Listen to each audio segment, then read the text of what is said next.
来看台南嘉义的五宝，今年受到这气候现象影响，加上去年风台寒流的关系，地区这农民的心血拢乌有去啊，这产量是减一半。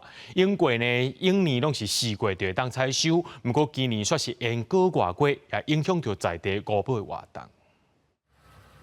田里的采收机驶过去，五宝就互人掘起来，工人就赶紧去甲捡起来，绑一捆，再搁再去工厂放。因为嘉义地区这款景象早就伫4月通看到，今年煞延过外尾，主要是去年风台来扰乱，加上寒流接咧来，农民就算种五宝2、3届，也是拢害去。农民讲真侪五宝冻伤，生袂大，产量嘛减半，怨叹要靠无目屎。介绍啦吼，今年有靠因为物件少，介绍较悬啊，拢做就是安尼啊。大概偌济？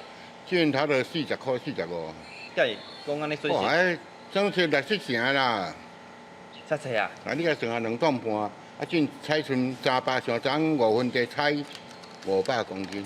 嘉义是台南种五宝主要的产区，农民指出，因为五宝平均会当生到100公分，今年敢若剩45至50公分尔，外观看起来较细。原本因按算要外销去美国的，今年量嘛无够，只好做内销，这嘛连带影响到在地五宝节。牛蒡都是在4月份来举办，而今年就配合那个牛蒡的生产期间，所以延到今年的6月7号在嘉里公园。我们就当然跟那个产销班班长收购牛蒡，来开发我们的鲜牛产品，提高农民的附加价值。